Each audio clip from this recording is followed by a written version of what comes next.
भुवनेश्वर में धौलागिरी पर्वत पर स्थापित बौद्ध स्तूप आपको दिखाने का पूरा प्रयास करते हैं। हमारे साथ बने रहिए। और बौद्ध स्तूप, साथ ही पीछे पुराना धौलेश्वर महादेव का मंदिर भी है, वो भी हम आपको लिए चलते हैं। तो आइए पहले धौलागिरी पर्वत पर बना हुआ बौद्ध स्तूप आपको दिखाते हैं। धौली, धवलगिरी, धवलागिरी, अश्वत्थामा पर्वत, ये चार के चारों नाम एक ही पर्वत के हैं, जो भुवनेश्वर मुख्यालय से 3.2 किलोमीटर की दूरी पर है। और इस पहाड़ी पर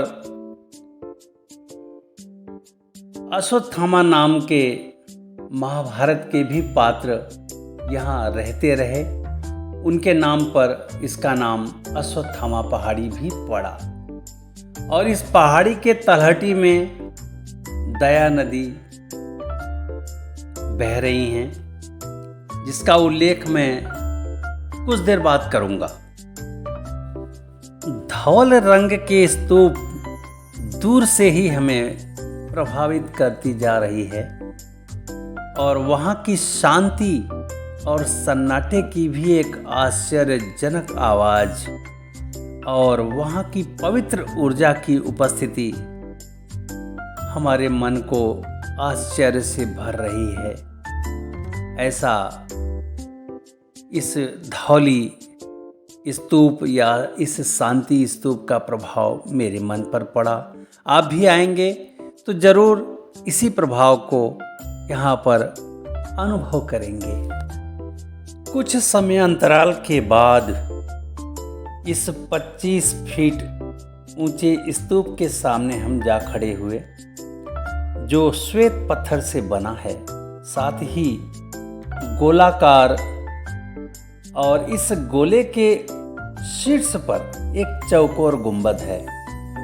चारों दिशाओं की ओर मुख किए 4 बुद्ध की प्रतिमाएं बेहद शांत और अपने आप में ज्ञानोदय के सर्वज्ञ प्रतीत हो रहे हैं। गुंबद पर बौद्ध शैली की छतरियां बनी हैं। धवलगिरी के हृदय तक पोर्टल के माध्यम से जाने वाली सीढ़ियों को चढ़ने से पहले आप स्वयं को शांति संदेश देने वाले बुद्ध के दर्शन से ओतप्रोत कर लेना चाहिए कि हम महात्मा बुद्ध के इस शरणस्थली में, इस ऊर्जा स्थली में प्रवेश करने जा रहे हैं। तो इस तरह की मन की भावनाएं यदि आपके मन में स्वतः यहाँ पर आ जाएंगी, और इन्हीं भावनाओं के साथ हम धीरे धीरे इस धौलागिरी के इस शांति स्तूप के परिक्रमा करने लगे। परिक्रमा मार्ग में क्या देखता हूँ, दाहिने तरफ एक गोलाकार स्तूप, और उस स्तूप पर महात्मा बुद्ध के अनेकों चित्र उकेरे गए हैं, और बाएं तरफ ऊंची पहाड़ी के नीचे तलहटी मुझे दिखाई दे रही है। ऐसी तलहटी जिसका उल्लेख सम्राट अशोक से है। ये तलहटी दया नदी की तलहटी है, और इस तलहटी से यदि हम ऊपर धवलागिरी को देखें तो ये वही पर्वत है धौलागिरी, जिसका नाम अश्वत्थामा पर्वत भी है। तो इस तरह से ये अश्वत्थामा पर्वत और धौलागिरी दोनों एक ही नाम तो हैं, क्या कहें। कलिंग निप्पॉन बुद्ध संघ ने 1973 में जो ये चमकदार धवल रंग में आपको शांति स्तूप दिख रहा है, इसको बनवाया। सम्राट अशोक के हृदय परिवर्तन की याद यह शांति स्तूप हमेशा दिलाती रहेगी। यह स्तूप दया नदी के तट के करीब धौली पहाड़ी पर किया गया है। इस स्तूप को ईसा पूर्व 261 ईसा पूर्व दया नदी के तलहटी में कलिंग युद्ध को चिन्हित करने के लिए बनाया गया। ये अति प्राचीन और संभवतः यह प्रथम स्तूप सम्राट अशोक ने स्वयं बनवाए हैं। स्तूप की जब आप परिक्रमा कर रहे होंगे तो बुद्ध की दो मूर्तियां दिखाई देंगी, एक अभय प्रदान करने वाली और दूसरी ज्ञान की मुद्रा में हाथ का इशारा करते हुए दिखाई देगा। मंदिर में प्रत्येक तत्व के विश्व शांति के लिए एक मौन प्रार्थना गूंजती रहती है। क्या कहें, सर्वे भवन्तु सुखिनः सर्वे सन्तु निरामया। क्या संदेश दे रहा है ये बौद्धिस्ट। धौलागिरी कलिंग दोनों एक ही स्थान का नाम है। धौलागिरी पर्वत है और उस स्थान पर उस समय जब मौर्य वंश का शासन था, सम्राट अशोक कलिंग विजय करने आए थे और यहाँ पर विजय तो मिली लेकिन हार के रूप में मिली। और यहाँ के बाद सम्राट अशोक नहीं रह गए, बौद्ध अशोक बन गए। तो आइए सम्राट अशोक के बारे में थोड़ा बहुत जानकारी आपको सुलभ कराते हैं। सम्राट अशोक का सबसे अंतिम युद्ध कलिंग का युद्ध था। कलिंग का युद्ध 261 ईसा पूर्व समाप्त हुआ। प्राचीन भारत में सम्राट अशोक के अधीन मौर्य साम्राज्य और कलिंग राज्य के बीच ये लड़ा गया, जो पूर्वी तट पर स्थित एक स्वतंत्र सामंती साम्राज्य था। वर्तमान उड़ीसा राज्य और आंध्र की उत्तरी भागों को मिलाकर कलिंग प्रदेश उस समय था। चक्रवर्ती सम्राट अशोक विश्व के सभी महान एवं शक्तिशाली सम्राटों एवं राजाओं की पंक्तियों में हमेशा शीर्ष स्थान पर रहेंगे। सम्राट अशोक ही भारत के सबसे शक्तिशाली एवं महान सम्राट रहे। सम्राट अशोक भारतीय उपमहाद्वीप के मगध के तीसरे मौर्य सम्राट थे। आपका शासन 268 ईसा पूर्व से 232 ईसा पूर्व तक रहा है और उनके साम्राज्य में भारतीय उपमहाद्वीप का एक बड़ा हिस्सा शामिल था। अशोक का शासन अफगानिस्तान से लेकर और वर्तमान बांग्लादेश तक और पूरा का पूरा महाद्वीप उसके अंदर शामिल था। और अशोक की राजधानी पाटलिपुत्र रही। कलिंग युद्ध के बाद जो दया नदी थी, इतना ज़्यादा रक्तपात हुआ कि दया नदी का जल नहीं रह गया, लाल हो गया। और दया नदी की तलहटी में लाशों का अंबार लगा हुआ था। ये सारे के सारे दृश्य देखकर सम्राट अशोक सम्राट कहाँ रह पाए, उनका मन विदीर्ण हो गया। और उसके बाद सम्राट अशोक ने ये घोषणा की कि अब आज के बाद मेरे शासनकाल में कोई भी युद्ध नहीं लड़ा जाएगा। और उन्होंने बुद्धं शरणं गच्छामि, धम्मं शरणं गच्छामि, संघं शरणं गच्छामि का मंत्र ले लिया और बौद्ध धर्म के संरक्षक बन गए।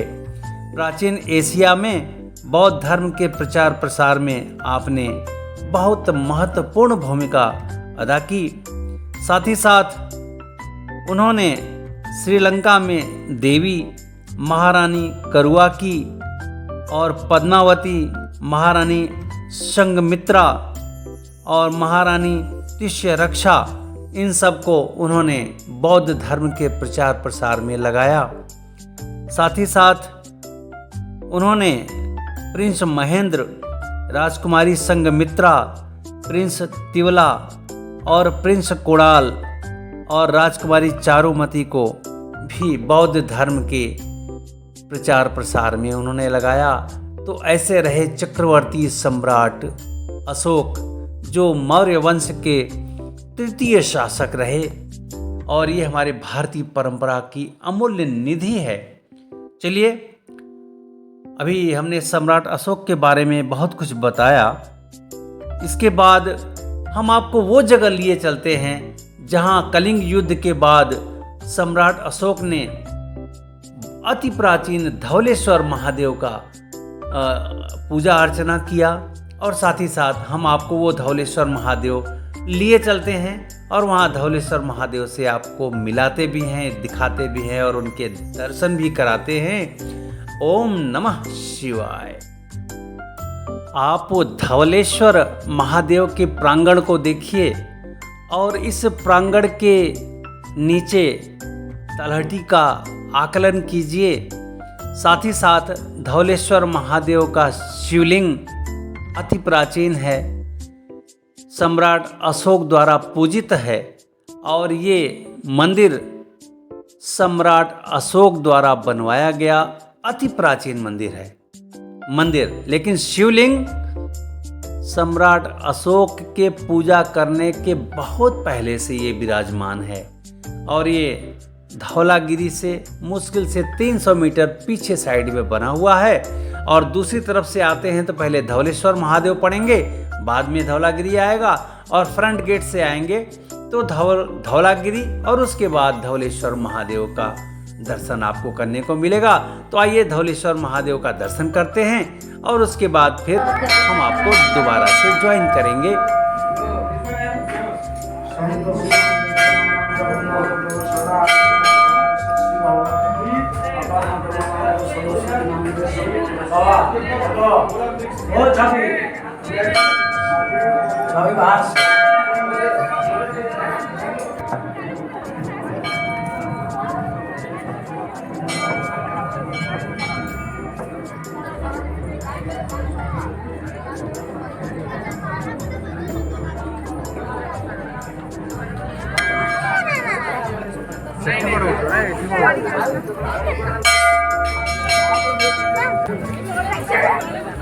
इधर नीचे में क्या है? जगन्नाथ, बलभद्र, सुभद्रा। अच्छा, नीचे में, और ऊपर में लक्ष्मी नारायण है। अच्छा, जगन्नाथ सुभद्रा नीचे हैं और ऊपर में लक्ष्मी और नारायण, और ये सामने ये गरुड़ स्तंभ है। अच्छा, गरुड़ स्तंभ है। अच्छा अच्छा, ओके भाई। सीधरी चढ़ाई।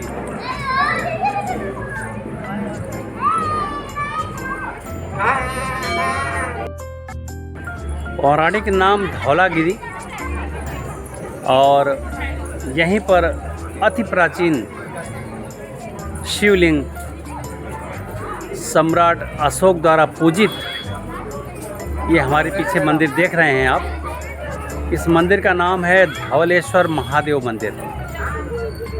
शिवलिंग अति प्राचीन है, लेकिन मंदिर का निर्माण अशोका द ग्रेट, अशोक सम्राट ने इस मंदिर का निर्माण कराया, और तब से ये मंदिर पूजित है। लेकिन जब बौद्ध धर्म का विकास हुआ तो ये सामने धौलागिरी पर श्वेत मार्बल के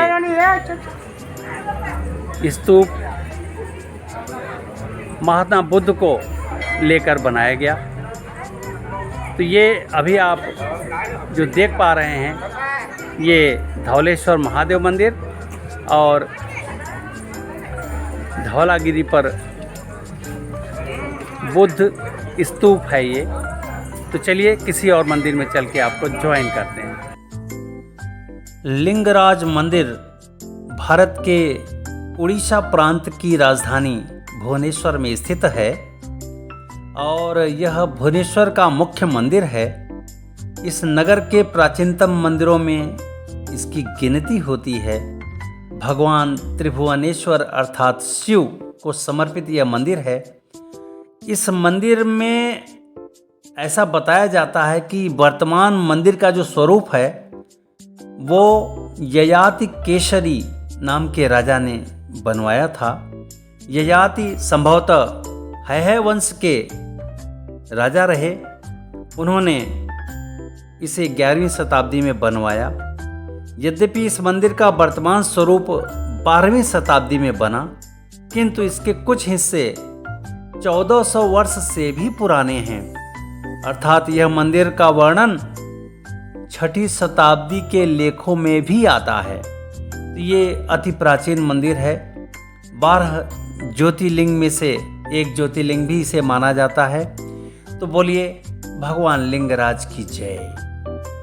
धार्मिक किंवदंतियों के अनुसार लिट्टी तथा वसा नाम के 2 भयंकर राक्षसों का वध देवी पार्वती जी ने यहीं पर किया और लड़ते लड़ते संग्राम के बाद उन्हें प्यास लगी तो भगवान शिव जी ने यहीं पर एक कूप बनाकर और सभी पवित्र नदियों से कहा कि आप इसमें अपना योगदान करिए और यह कूप अंदर आप लिंगराज मंदिर में देख सकते हैं।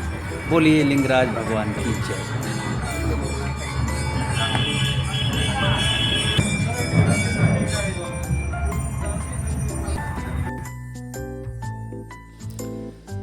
पुरी के जगन्नाथ मंदिर तो विश्व प्रसिद्ध है, परंतु वहाँ पर कैमरा अलाउ नहीं है। इस कारण से मन थोड़ा सा ऐसा लग रहा था कि आप लोगों के बीच में कोई अलग से इस तरह का मंदिर मिल जाए तो हम आपको भगवान जगन्नाथ के दर्शन करा दें। तो भगवान जगन्नाथ के दर्शनार्थ जब मैं भुवनेश्वर में रहा तो हमको कुछ श्रद्धालुओं ने बताया कि भाई पुरी जैसा ही मंदिर है, थोड़ा छोटा है, तो आप भुवनेश्वर में मुख्य सड़क मार्ग पर ही ये जगन्नाथ मंदिर है और ये हमारे भुवनेश्वर शहर की शोभा बढ़ा रही है। तो आप वहाँ जाके भगवान जगन्नाथ का दर्शन कर लीजिए और वहाँ पर आपको कोई भी कैमरा आप लेके जा सकते हैं और कैमरे में भगवान के दर्शनार्थ जो भी आप दिखाना चाहते हैं दिखा लीजिएगा। तो हम वहाँ से चले और जगन्नाथ मंदिर पहुँच गए। जगन्नाथ मंदिर यहाँ का मुख्य मंदिर है और इस मुख्य मंदिर के अहाते में और भी देवी देवताओं के मंदिर इसके अंदर बने हुए हैं। कृपया उनके नाम जो भी मुझे बताया गया मैंने इसमें देने का प्रयास किया है।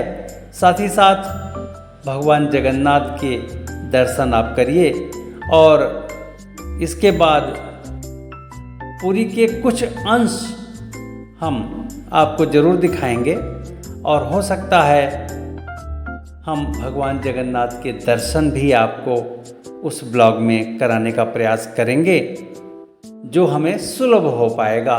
तो ये रहा भुवनेश्वर का जगन्नाथ मंदिर। हरि ओम हरि ओम हरि ओम। ओम जगन्नाथाय नमो नमः।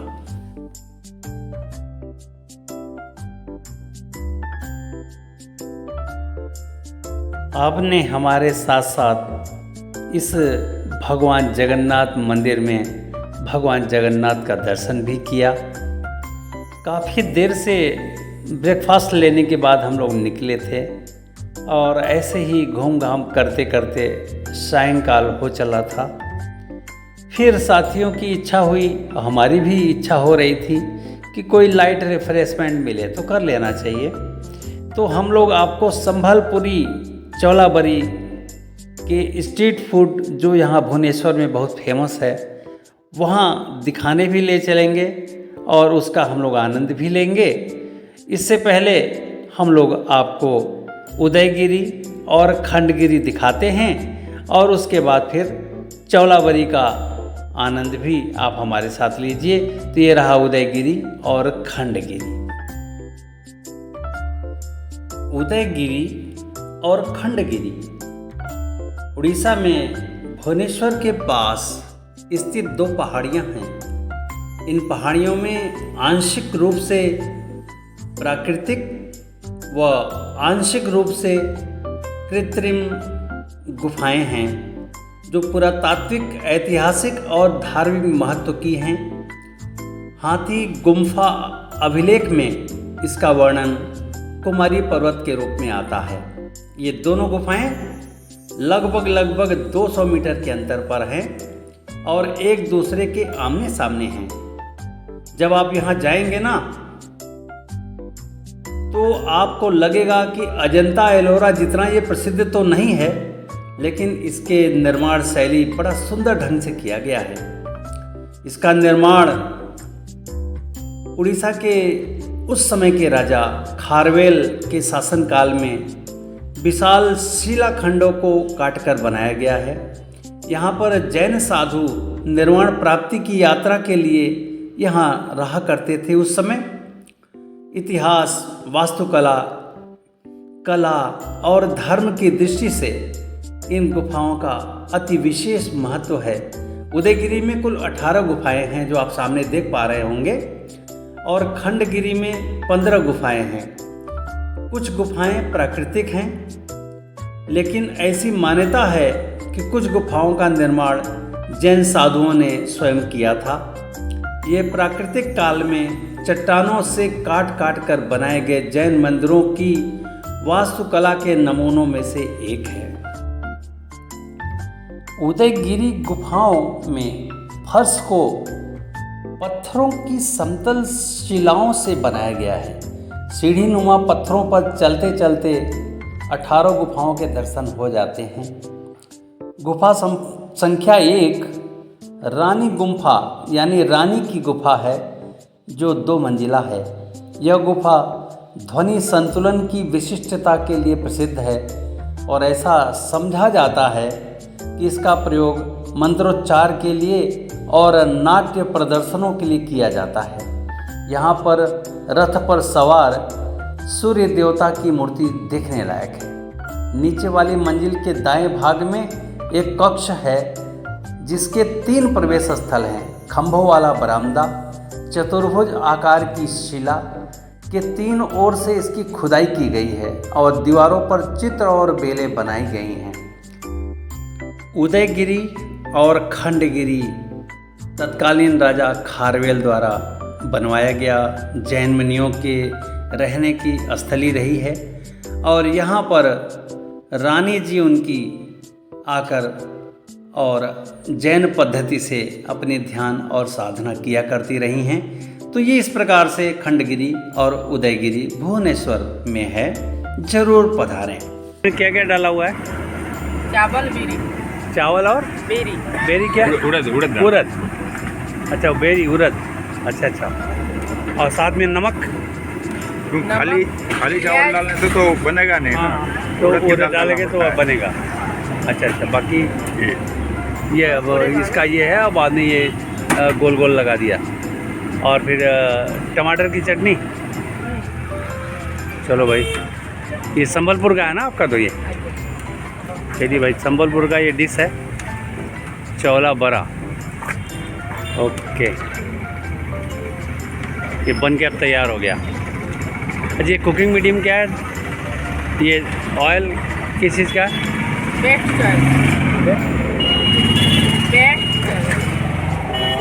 ऑयल का नाम, ऑयल का नाम है रिफाइंड तेल, फॉर्च्यून, सनफ्लावर। ओके। कृपया अपना नाम बताएं। प्रभंजन मोहंती।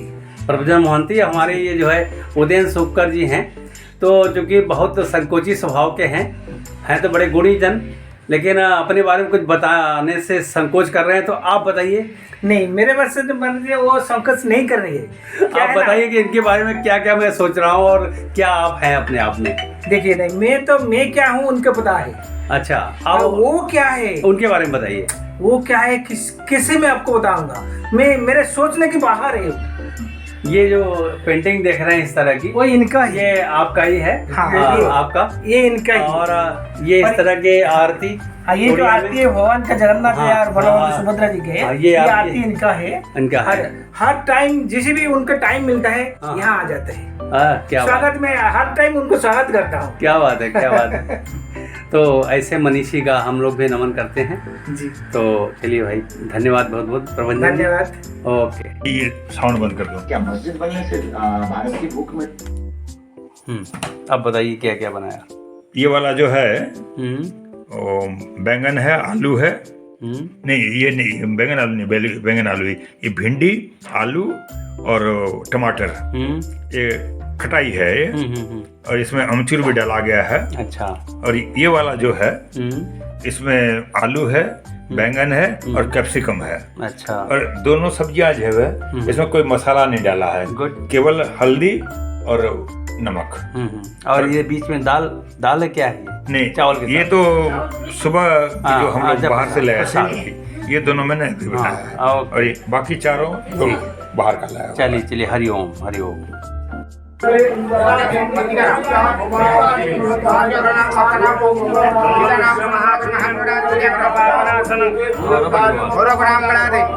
निकिता नाम बेटा का नाम क्या है? बेटी है। शांति का नाम सब परिवार मंगला रे, नवग्रह का नाम दे, दुखा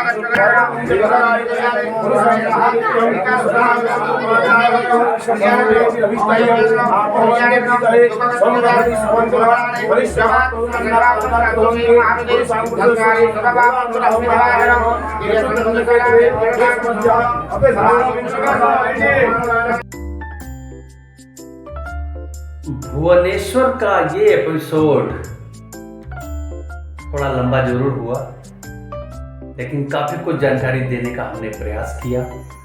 और इसके बाद अब हम अगले एपिसोड में आपको कोणार्क लिए चलते हैं, तो अगला एपिसोड जरूर देखिए, कोणार्क का होगा।